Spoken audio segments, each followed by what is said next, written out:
to our live broadcast. We are live with WSO, Steve Olson, and Wayne Steiger. This is Scott from the Nibiru channel, and we're going to be discussing some updated information pertaining to Nibiru, Planet X, this cosmic wave earthquake activity that is basically rumbling across the globe.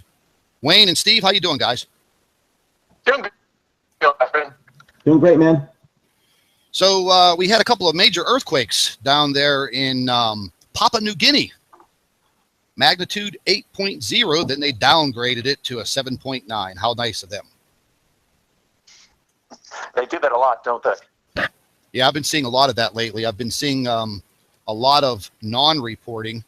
And I touched base 2 weeks ago with a gentleman from Mexico who actually works for the seismology office in Mexico. And he's one of my subscribers, and he was actually watching some of my earthquake reports. And whenever I was using the USGS and using the other earthquake applications and websites, he sent me an email and he said, wow, he says, why are they not reporting all of these earthquakes that we're having on the west coast of Mexico and Central America? And I emailed him back and I said, well, can you give me some information on what's going on in your country? Wow. He sent me a link to their seismology office website. And he said, please use this. And I looked at it. I spent 3 hours on this Mexican seismology website, and I was floored, literally floored. Later on, I'll share that screen with you and the direct link he gave me. And the earthquake activity on the west coast of Mexico and in Central America is actually, it will open up your eyes very wide. They are not reporting any of that information, none of it. And I mean, there are so many earthquakes that you can't count them. You have to zoom in to each one of the dots. And, they're very accurate. They don't do any kind of downgrading or anything like that. They're taking the direct readings from their instruments and reporting it. And I've been telling everyone, and, when me and Steve were on the radio show last night, last thing I said was, please, pay attention to these earthquakes. There's definitely something going on. Something is affecting the earth for months. And it's leading up to a point where our internal core, I feel, is heating up, and it is literally pushing on these tectonic plates. And we're going to have some serious earthquakes. I mean, we may see something that's never been seen by, current mankind walking on this earth. And it's definitely going to be on the west coast of the United States. And I do think the west coast of South America, along Chile, Argentina, and Colombia, it's going to be ripped apart. And I think we're also going to see some serious activity, Japan and in the South Pacific. And we may just see the northern coastline of New Zealand wiped out. But, that's just what I've been investigating, just the intel that I've been getting. And so far, it's been pretty credible, and it's been right on target.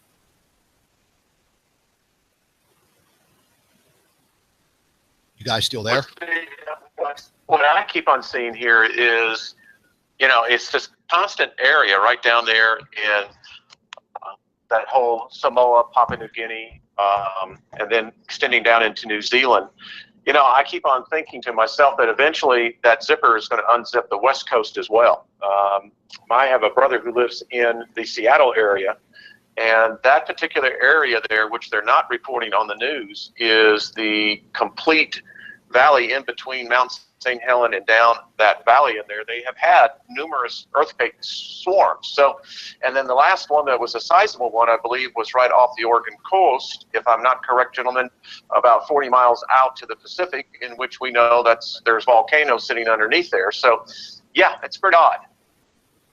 Yeah, I just put the current 3D earthquake tracker up. And can you see that on your screen, Steve? I can. Let me close my screen share because I think we're both sharing our screens, and we should just do one at a time if we're going to get the images, I think, is the idea, right? All right, I think I gave up my thing, so just go ahead and show us the earthquake map. I can see it. It should pop up on your screen now. Oh, yep.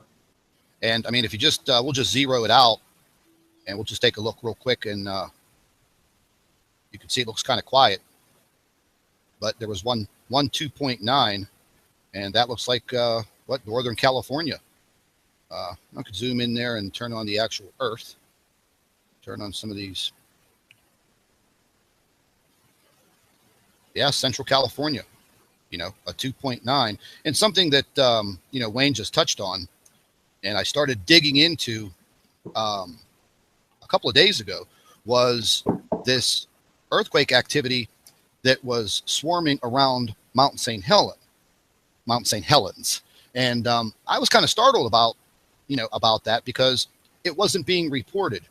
Literally, I think it was from November 30th, 120, you know, small microquakes, whatever they want to call them. And then I come to find out that these idiots have some type of fracking operations and some other type of like large turbines on these other smaller mountain tops around this Mount St. Helens. And you know, I found that was kind of unusual. That why would they be doing something like that on a volcano like Mount St. Helens? You know, and you know, listen. It sounds to me like that maybe we're covering up some kind of a core drilling operation. They're probably trying to look at the composition of the geology to see what its characteristics would be under certain pressures, things like that. Or they're trying to harness some of that energy. They're doing something. There is a large pipeline that's stretching all the way down the mountainside and through the roads. And I think, I don't know if it was BP Earthwatch or you know, Mike around the world that touched on that the other day. And I felt that was just completely irresponsible and very alarming. You know, I took a look at the surrounding area of Mount St. Helens on Google Earth today. And, you know, it was scary, even though it's been so many years. There, you can literally still see the pathway of destruction, and the trees still toppled over to this day. And they're there drilling holes in the ground, you know, just completely responsible, or irresponsible. But I was showing some of my subscribers today, just looking at the earthquake activity in the past 7 days. I refer to what you're seeing right now as a pincushion, because that's what it looks like. It looks like that old-fashioned pincushion that your grandma used to have. Literally earthquakes popping out everywhere. You know, I mean, they had a couple of earthquakes in France this past week. I mean, all my life, I'm 48 years old, I've never heard of an earthquake in France. I mean, have any of you guys ever heard that in your lifetimes? No. No. You know, so, I mean, what is Well, Wayne's a lot older than me. What about you, Wayne?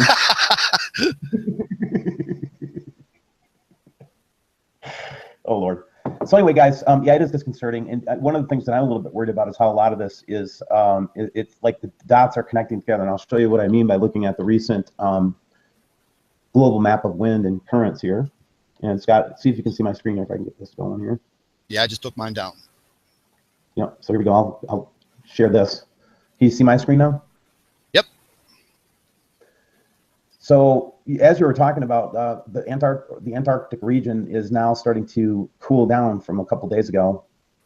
And so you can see it's like about 38 below zero there, but it's a very small area. But look at this, man. Guys, look at the top of the Earth once for a second here. And just look at it from this perspective. Part of the atmosphere is getting ripped off. I mean, or is it just me? I was looking at that the other day. You know, I was looking at the jet streams across the North Pole and South Pole, both. And, you know, I was using the One Earth model, and it looked absolutely, completely erratic. And I touched base with a young lady who works at a meteorologist's office at the University of Hawaii. And, you know, I wanted some information on what was going on with these two jet streams. And we shared the link to the model that you're actually using right now. And she was a little bit tight-lipped about it. And she told me that the jet stream models, what we were seeing on the North and the South Pole, both of them at this time of year should be, she used the word tighter. They shouldn't be as wide as they currently are. And I asked her, can you give me like a statement on, you know, why this is occurring? and she didn't. You know, she just avoided the question. And I felt that that was kind of odd. And from what we're viewing on the screen right now, and from the video that I did on this the other day, we're looking at a 100% change. No doubt. Mm-hmm. And I think somebody told me that they had snow in Hawaii last, what was it, the beginning of the week? I guess on some of the higher elevations. I mean, I didn't check into it, but I mean, there were people from other countries in the Middle East, Israel, that people keep in touch with me over there. And I forget what country it was. I think it was India, northern part of India, that they were struggling to, you know, gather blankets and things for people because they were about to hit some very cold temperatures that their country's not used to. Where is it coming from, and how is it occurring? So Wayne, what's going on over there? Can you still hear us, brother? He's there. He muted his mic back and forth. We'll have to get him definitely tuned in.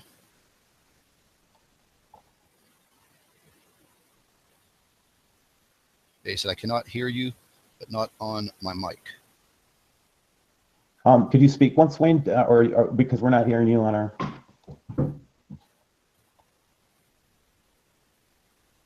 He's talking now, and we can't hear him. That's kind of odd. It really is. We've run into this stuff a lot. Yeah, because I mean, I use this. Hey, we should go see my website again.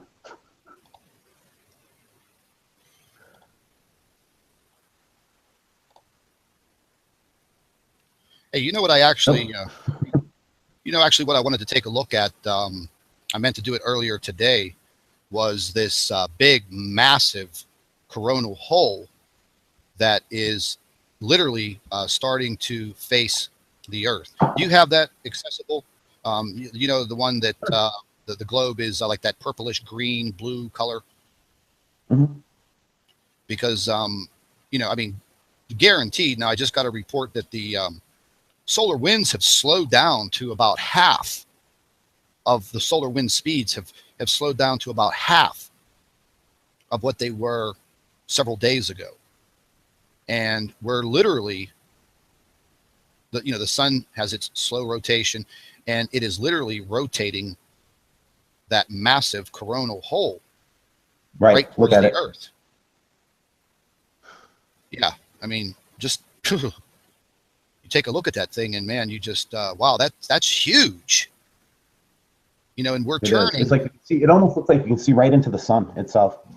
Yeah, we're turning. I mean, the sun is turning, and we're going to be, well, right now we are just on the fringe of this this coronal hole, and within the next what is it, 4, 5, or 6 days is going to be very, very sketchy from what I understand.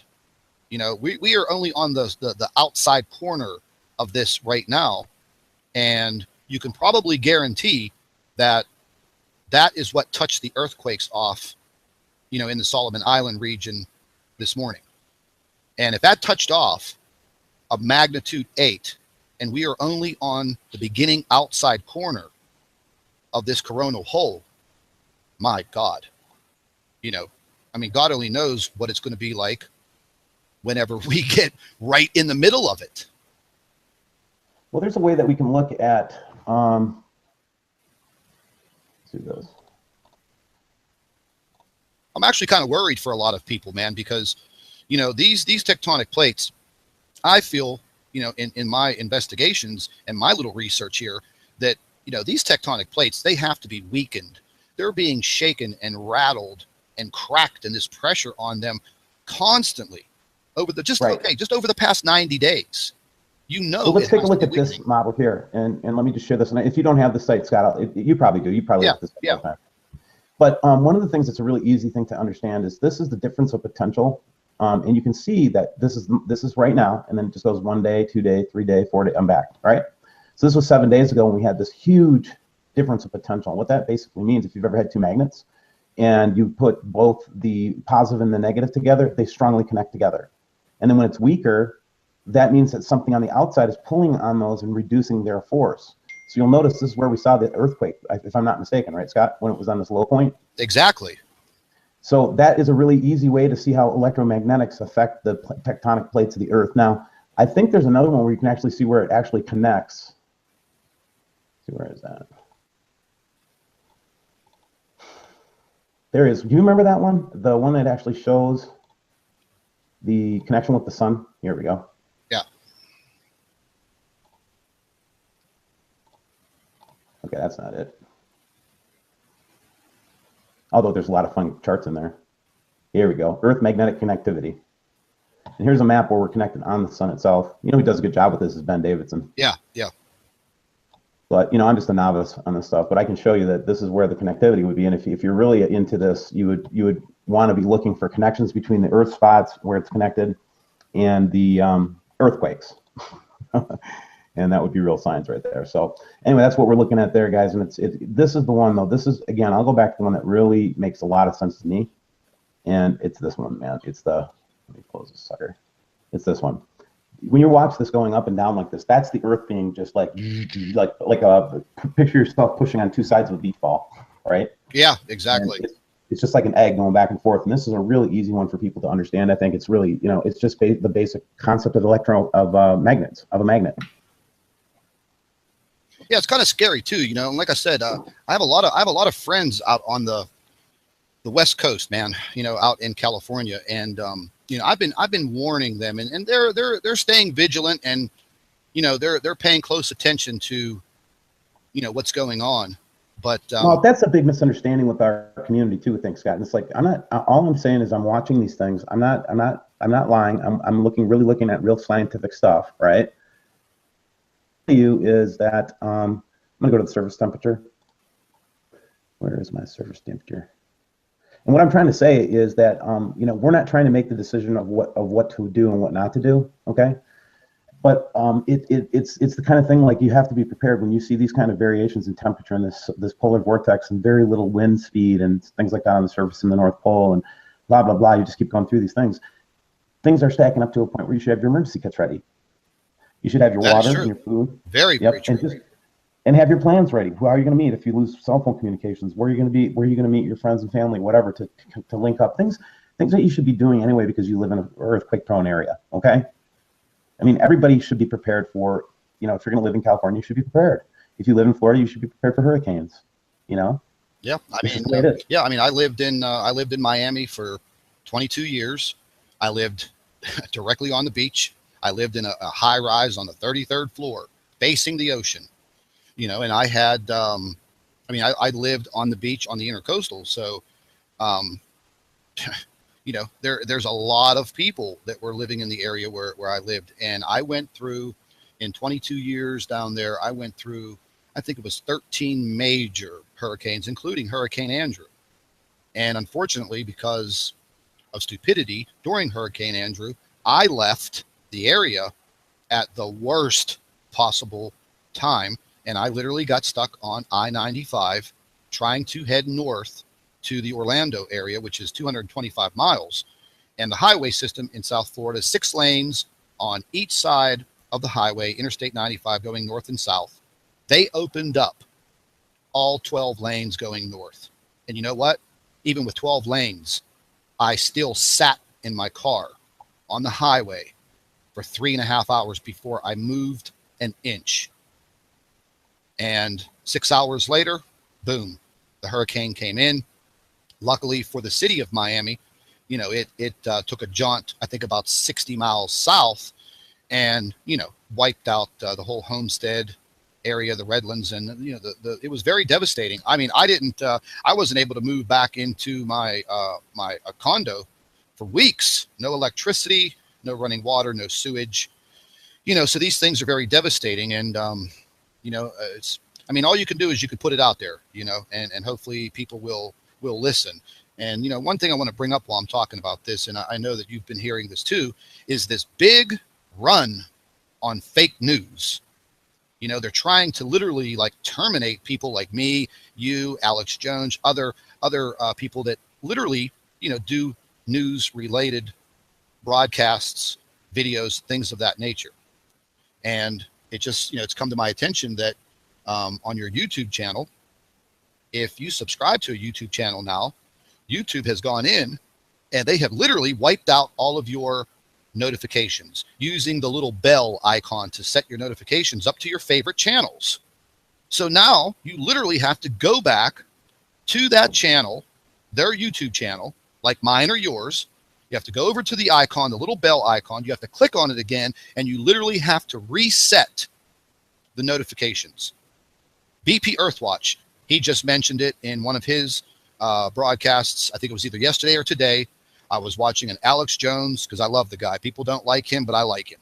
And he was saying the same thing, you know. And now, what the hell's the guy Mark Zuckerberg for Facebook? He is making a run on eliminating fake news on Facebook. Okay, well, you know, who is judging what is fake news? Now, I'll tell you this much. Before anybody was out there with the information pertaining to the earthquakes in New Ireland and Papua New Guinea this morning, I was literally right on top of it, trying to search for information to put a video together, and there was hardly anything out there. But you know what information was out there? Alternative media. Alternative media.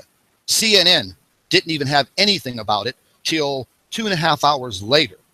And I actually used a video of theirs where one of their reporters was describing and did a video on tsunami dynamics.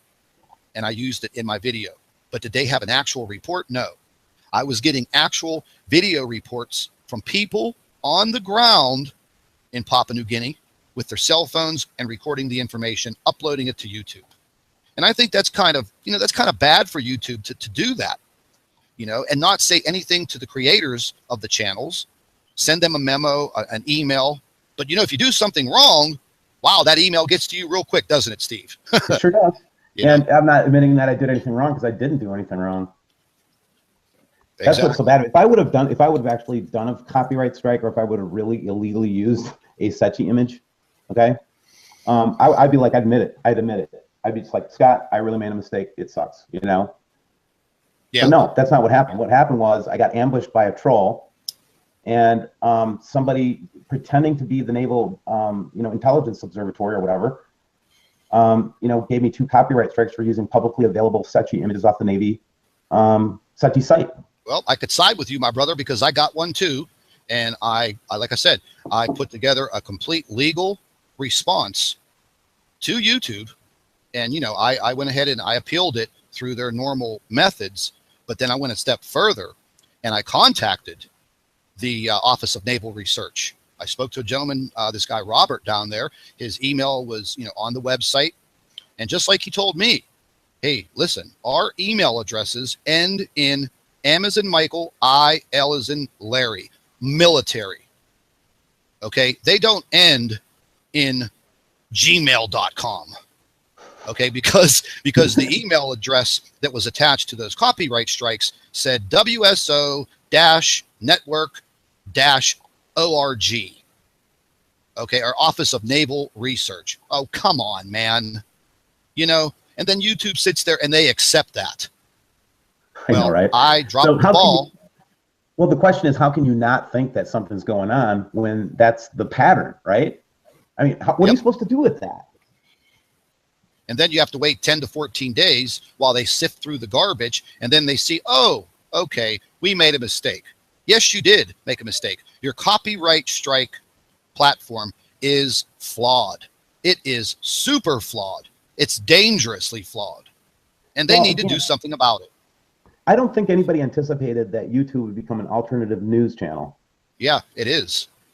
And I mean, it literally is. You know, articulate, smart people. You know, the only smart people in the world is not the Washington Post.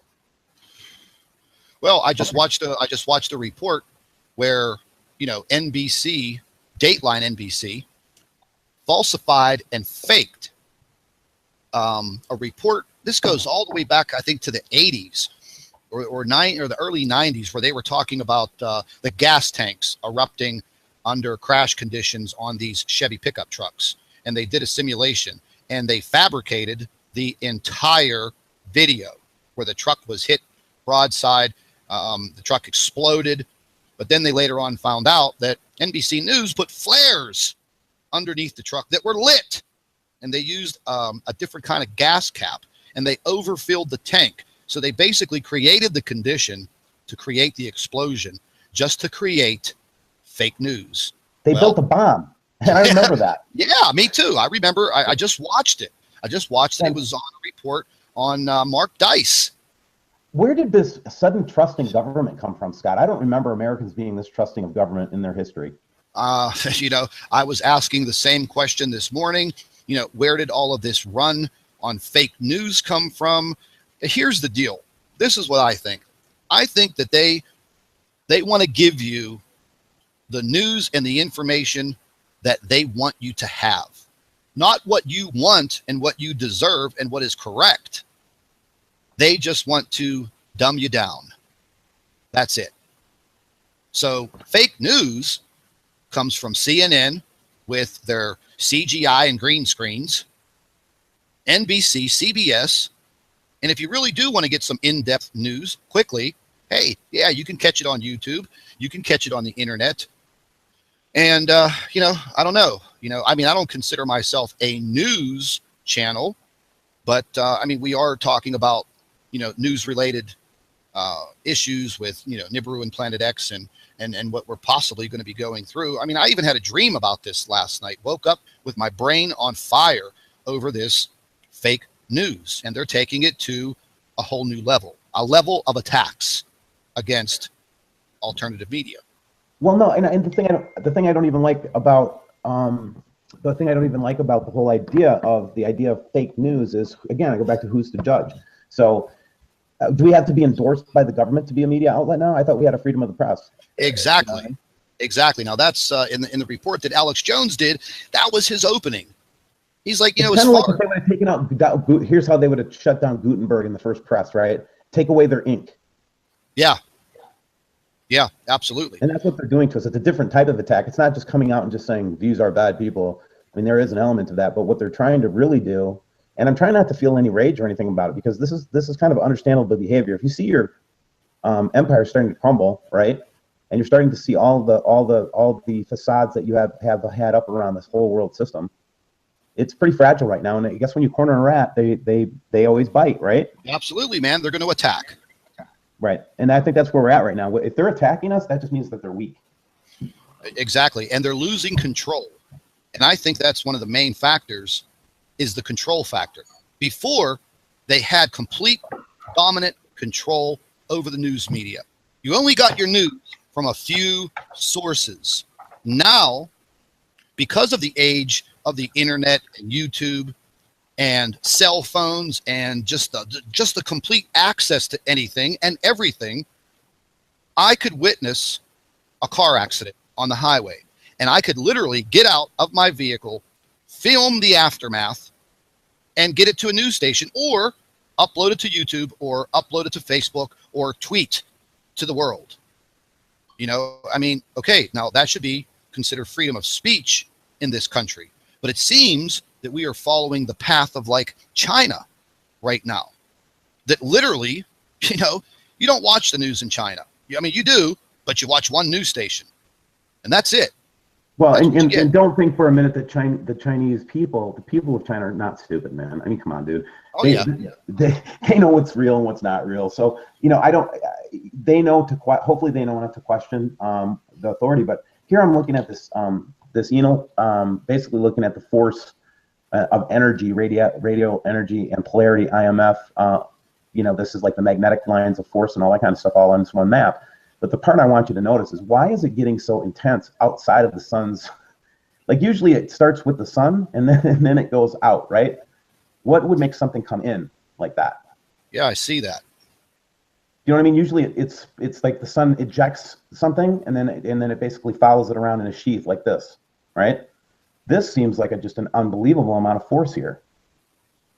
I'm just looking at it and going, that's I haven't seen that. If anybody else has seen that before, just, you know, link it to me or whatever, and I'll look at it. But that's weird, man. Yeah, that's a little alarming also, because I've never seen that either. You know, and I pay very close attention to all of these charts and models. Well, that's the other thing that people don't understand about, like, especially you, Scott. I'll just give you a compliment. You work your ass off and you do research. You do the research. I don't think there's, like, if I was a reporter at the Washington Post, let's say, okay, I'm pretty sure that they'd say, you're becoming too much of an expert on this right now. We need you to move on to another story. Yeah. Yeah. I mean, I do. I mean, in the course of a day, I'm usually at my computer, in my cell phone, or, on my big screen TV, on YouTube and all other sorts of media, 15 hours a day. I have very erratic sleep patterns. I may sleep a few hours in the very early morning, but I'm right back up and at it, sometimes all through the night. I mean, you know how many emails you get. I've had a huge rash of emails over the past couple of days. I literally got a couple thousand emails in. I'm sitting right now with 6,500 emails in my box, and I've yet to get to any of them today, because every single day when you wake up, there is another event. I mean, it's another event. And you have, the reason that we pull that I'm showing this is just to say that, guys, we watch the same things that of the other people that you trust. We just don't make it a big, huge deal. We watch this stuff all the time. Scott and I talk about this stuff all the time. This is unusual, and this is something we have to keep our eyes open for, because it seems to match with this, I don't know, let's wave of energy, whatever. What do you think about that, Scott? I mean, yeah, I mean, I caught on to it, in the beginning of the week, and I immediately went out there, tried to do some research. They mentioned this SGR 1806-20 magnetar. Then there was another mention of another star being ripped apart by a black hole. Found some information on that. I mean, the information's credible, because the Swift, I think it was the Swift spacecraft probe that was out there that, that saw this. And, I mean, it's all possible. I mean, a gamma ray burst like that would hit the Earth, depending on where the Earth was situated and where that burst came from. Not the whole entire Earth would be hit with it, but the portion of the Earth that is facing it would go through some pretty catastrophic damage. And then, I got into some material about what it would do to your body. I mean, children and young adults would be the worst victims, because it literally breaks your strands of DNA. I mean, that was scary, very scary. And then I watched a documentary on it, and it exploded my mind, literally. Now, can there be a possibility that all of a sudden that information was leaked out as disinformation to cover up what is actually happening? That was something that popped into my mind. Yeah, I know, but see, that's the thing. That's the trick of psyops, is that what you're trying to do is create confusion. You don't need to convince anybody of anything or another. You don't have to sell them on any one of the concepts. You just have to make sure that they always are, like, not able to pick one. You know what I mean? Yeah. Like, either this is real or it's not. So it's easier to say it's not real. It's easier to get pushed off of it, because I get it. It's cognitive dissonance. But all we're trying to say is be ready, have an emergency plan. I mean, what could it hurt, right? What could it hurt to have extra water and food? I mean, listen, I have all of my stuff set, ready to rock and roll, locked and loaded. And I mean that literally, and there was one other thing that I wanted to mention, and you're good friends with Dave Dobbs. I love the guy, great information. I appreciate, and I love his research, but are we not set for another flyby at the end of December, going into January, according to the 180-day, 200-day cycle? Yeah, and in fact, it would be fun. I think what we should do is reach out to Dave and get him on a show and just talk about his research, because I'd like to go see if he's changed his model and if there's updates to it and things like that. Because I think if he's really spot on and he's been accurate so far, I was one of the observers of the last pass of it. So yeah, and I mean, he actually did release another video. I think it was last week, and I watched it, and I mean, the man looked like he had a lot on his mind. He was mentioning his model and the calculations and the 188-day cycle, or close to 200 days, and I mean, he looked scared. he looked scared. And again, we're dealing with this timeline, so check out the timeline. All of a sudden, now some information gets leaked out about a cosmic wave of energy coming towards Earth the day after Christmas, or on or about. Well, doesn't that seem about the timing of this really intense beam of energy here? Yes, and this flyby. So that's what I'm trying to say. The Earth over here. By the way, in case you guys aren't catching this, the Earth is sitting right here. This yellow one. Okay? And then Venus, which is so bright in the sky, or what they say is Venus is so bright in the sky, is sitting here. And it is in a conjunction with Mars and with Mercury. And that's why you have all these lines of force are lining up. And then we've got this big-ass belt of energy whipping around, and I don't even know where it's from because it's not coming from the sun, dude. Yeah, I know. And it's... that's the sun in the middle. Yeah. Yeah, that's very worrisome because, I mean, I don't know how long that's actually going to take to impact us. Do you have a time frame on that? Yeah, so this actually is going between 3 days, 19, 20, 21, okay? Oh, my dear. So 22 God. would be down here, probably 23 would be over here, right? 24, you know. Oh, my goodness. You know, I'm not laughing because it's funny, by the way. But that's very intense. If you take a look at it, I mean, it's... Yeah, it's in this part, it's at the in this side of the band of this radiation level. Yeah. Yeah, and I'm a little, I mean, I'll have to admit for the first time this week, you know, I got a little paranoid about, okay, you know, I mean, are we gonna get down to something here? Because, you know, if we are, it is time to, you know, get that prepared pack and get ready to rock and roll because, you know, again, we're not being told what's about to happen. Well, it's most like people don't know how to read this chart. Okay? And then, so the government has this plausible deniability. That's what I hate about it. Yeah. Hey, we had it up on the freaking satellite, man. You should have looked at it. Yeah. Yeah. You know, it's just like the weatherman. Oh, well, we told you it was going to rain. Why didn't you wear your raincoat? You know, I mean, and we go to our local weather, you know, to see the weather, to see how we should prepare for that upcoming day. So this should be the format that we're in right now. This is what the government should be doing. We paid for all of this technology, did we not? Yeah, they're doing it. They're doing it. But hey, Scott, listen, I love talking to you, and we'll continue this dialogue and conversation, man. I just love you, man. You're a great show, great channel, great dude. And I wish the best to you guys. I really do. Well, we're gonna get it. You know, we're gonna keep on keeping on. That's all I gotta say, buddy. That's what we do, isn't it, Scott? How's that one song go? Ain't no stopping us now. Woo! You know, I mean, that's the name of the game, man. I'm going to continue getting this information out there. Whoever's going to listen is going to listen. Bottom line, you know, if it comes down to the trolling of our YouTube channels, well, that's another battle. We're just going to have to continue that fight. Yeah, that's what we do. Have a good day, Scott. All right, buddy. You take care. You too, Bob.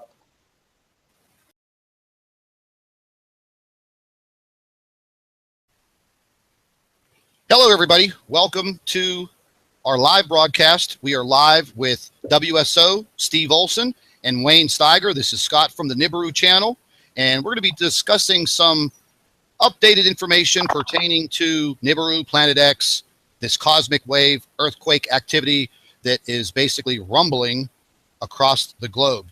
Wayne and Steve, how you doing, guys? Doing good. Doing great, man. So we had a couple of major earthquakes down there in Papua New Guinea. Magnitude 8.0, then they downgraded it to a 7.9. How nice of them. They do that a lot, don't they? Yeah, I've been seeing a lot of that lately. I've been seeing a lot of non-reporting. And I touched base 2 weeks ago with a gentleman from Mexico who actually works for the seismology office in Mexico, and he's one of my subscribers, and he was actually watching some of my earthquake reports. And whenever I was using the USGS and using the other earthquake applications and websites, he sent me an email and he said, wow, he says, why are they not reporting all of these earthquakes that we're having on the west coast of Mexico and Central America? And I emailed him back and I said, well, can you give me some information on what's going on in your country? Wow. He sent me a link to their seismology office website. And he said, please use this. And I looked at it. I spent 3 hours on this Mexican seismology website, and I was floored, literally floored. Later on, I'll share that screen with you and the direct link he gave me. And the earthquake activity on the west coast of Mexico and in Central America is actually, it will open up your eyes very wide. They are not reporting any of that information, none of it. And I mean, there are so many earthquakes that you can't count them. You have to zoom in to each one of the dots. And, you know, they're very accurate. They don't do any kind of downgrading or anything like that. They're taking the direct readings from their instruments and reporting it. And I've been telling everyone, and, you know, when me and Steve were on the radio show last night, last thing I said was, you know, please, you know, pay attention to these earthquakes. There's definitely something going on. Something is affecting the earth for months. And it's leading up to a point where our internal core, I feel, is heating up, and it is literally pushing on these tectonic plates. And we're going to have some serious earthquakes. I mean, we may see something that's never been seen by, you know, current mankind walking on this earth. And it's definitely going to be on the west coast of the United States. And I do think the west coast of South America, along Chile, Argentina, and Colombia, it's going to be ripped apart. And I think we're also going to see some serious activity, Japan and in the South Pacific. And we may just see the northern coastline of New Zealand wiped out. But, you know, that's just what I've been investigating, just the intel that I've been getting. And so far, it's been pretty credible, and it's been right on target.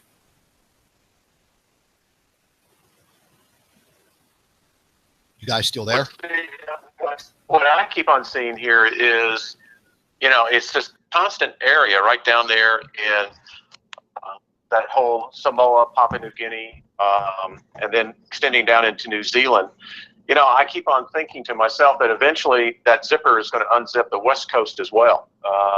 I have a brother who lives in the Seattle area, and that particular area there, which they're not reporting on the news, is the complete valley in between Mount St. Helen and down that valley in there. They have had numerous earthquake swarms. So, and then the last one that was a sizable one, I believe, was right off the Oregon coast, if I'm not correct, gentlemen, about 40 miles out to the Pacific, in which we know there's volcanoes sitting underneath there. So, yeah, it's pretty odd. Yeah, I just put the current 3D earthquake tracker up, and can you see that on your screen, Steve? I can. Let me close my screen share, because I think we're both sharing our screens, and we should just do one at a time if we're going to get the images, I think, is the idea, right? All right, I think I gave up my thing, so just go ahead and show us the earthquake map. I can see it. It should pop up on your screen now. Oh, yep. And, I mean, if you just, we'll just zero it out, and we'll just take a look real quick, and you can see it looks kind of quiet. But there was one 2.9, and that looks like Northern California. I could zoom in there and turn on the actual Earth. Turn on some of these. Yeah, Central California. You know, a 2.9, and something that you know, Wayne just touched on, and I started digging into a couple of days ago, was this earthquake activity that was swarming around Mount St.